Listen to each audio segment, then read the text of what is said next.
What the fudge? 1 million USD? Elaine Thompson HERAH, Darren Hera, and Coach SHANKIE Osbourne. Let's try to clear this up one last time.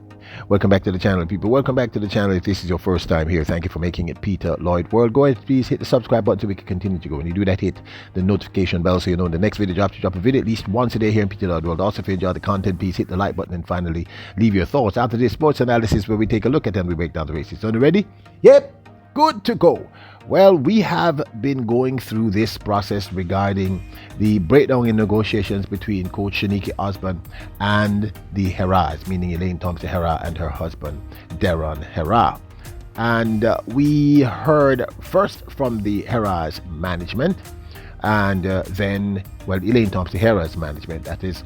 And then we heard from Coach SHANKIE Osbourne herself via an interview, and well, we finally have heard from Darren Hera himself. Now, as far as I'm aware, this may be the first interview he has ever done since getting married to Elaine Thompson HERAH 5 years ago. Now, we're not going to show you the entire interview, but we just want to say big up to Sportsmax. Great scoring of this interview, and I think it really sort of clarified a lot of things. So we put together clips from the interview. And well, okay, now so here is what we know up until this point. SHANKIE Osbourne and Elaine Thompson HERAH were working together for 6 weeks. Within that 6 weeks, Elaine Thompson HERAH's time went from 11.23, one of the worst openings she has ever had in a season, the 10 years in the decade she's been running, to the 5th fastest time in the world for the 2023 season, a time of 10.79. A far cry from her personal best of 10.54, but a massive improvement. Based on photos and videos, Elaine Thompson HERAH herself looked very, very happy and comfortable with this new coach. We as fans were emotionally and personally invested. So when we heard that as a result of breaking down in negotiations regarding compensation for SHANKIE Osbourne, many of us were upset, took it personally, whatever. And we here at Peter Lloyd World have been trying to keep you all updated as to what happened. Coach SHANKIE Osbourne basically said Darren Hera presented her with a contract that she called a garbage contract.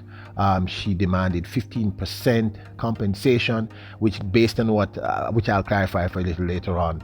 And reading her interview and watching Darren Hera's interview, I think they're basically saying the same thing. Take a listen to Darren Hera. But he sent me a proposal by text. So the figure on the proposal, I thought it was a mistake. I thought that it was, you know, like maybe you write a figure and you write an additional zero, an extra zero on it. That's what I thought. So I sent the figure back with a question sign and asked if this is what the figure is. He said yes, he knew what he sent. The figure is, I can tell that it's over 100 million Jamaican dollars, pretty much. Put it that way. Per year? Per year. And I asked him that, is this what you want per year? He said yes. Give us an idea. So in US is in excess of, it's a little less than $1 million US dollars per year. What? A bit less. Now this of course is my 2 cents. Now people listen. That figure sounds excessive, but the truth is this is about context and perspective. Now what I understand from speaking to the people who know much more than I do regarding these negotiations is that the general consensus, and in fact Darren Hera says that himself in the interview, is that you give a coach 10 to 15% in general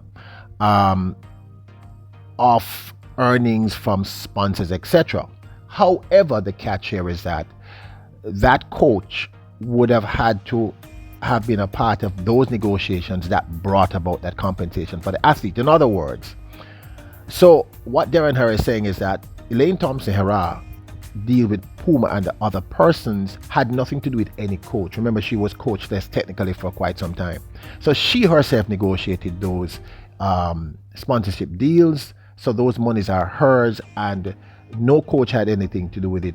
Worst of all, Miss Shankiie Osbourne. So Shankiie Osbourne cannot be asking for 15% of those monies. And apparently, when you break down all those monies, 15% annually would work out to that. Now, apparently now, the other part of it is that what normally happens is that you would get 15% over the life of the contract, not per annum. So if it was even $1 million, that $1 million would have to be over 3 or 4 or 5 years, not per year, obviously. So there must have been some miscommunication there, or Shankiie Osbourne really got it wrong, or she got greedy. And I don't want to say the young lady got it greedy. Let us say she got it wrong, because apparently they brought in a third party to negotiate. So I kind of get the impression that everybody here was sort of defensive. I think Darren Hera did what he thought best, which was to protect his family. I'm sure that they're planning to have children, etc., and the legacy of his family financially. I'm big on finance, as you find out, so I can understand. And I suspect Shankiie Osbourne thought that she deserved this level of compensation. But what he also said, which I didn't show you in the interview, is that he offered her taking that 15% from the beginning of the Paris 2024 year based on the results. So the compensation was based on, if you get these things done, like maybe if you get her to win gold or whatever, break the world record, whatever. I mean, he wasn't specific. Then you will get these additional, bonuses, which will lead to a very, very good compensation. And she didn't want to take that. She didn't want to take that risk. She just wanted that 15%. Fundamentally, what he's saying is that he can't give her 15% of the deals that Elaine herself negotiated, and that makes a lot of sense. Now, the other thing is I have to say, and people have asked, is this is over. Because this went public, I do not see this being resolved. Now, the good thing is that based on this whole furor about this breakup between Elaine, meaning the breakup in terms of the coaching arrangement between Elaine and Shankiie Osbourne, apparently coaches from all over the world are flooding the HERAHs and saying, we will coach Elaine Thompson-Herah. And like I said, I'm going to say it again. Some of you don't like when I say it. Elaine Thompson-Herah at 10.54 at her best cannot be beaten by anyone on the planet, as we know of. No Sha'Carri, no Sharika, no Shelly, none of these people have ran 10.54. The closest being Shelly. And, there are other issues regarding Shelly. As I said, Shelly's getting a little bit more mature at this point in time. Although I hope that doesn't impact her season. So it looks to me as if this is over. This is game over. This is never going to be resolved. So with all these other new coaches, let's hope that they find a coach. Also, Paul Reed of the Observer has said that Darren Hera himself is not going to be coaching her in this instance. So he will not be repeating history. So that's the report from Paul Reed. I have not substantiated, but I tend to respect and trust Paul Reed's word. So let me know what you think. So the less than $1 million should have been over the entire contract, meaning 5 or 6 years, which would not have been as much as it sounded, and not per annum. Darren Hera said per annum, and if it was per annum, that's excessive. But this of course is my 2 cents. McCann said this relationship is over. It's game over, man. Now don't forget to hit the subscribe button, hit the notification bell, hit the like button, and leave your comments. Your royals, kings and queens. Bless up.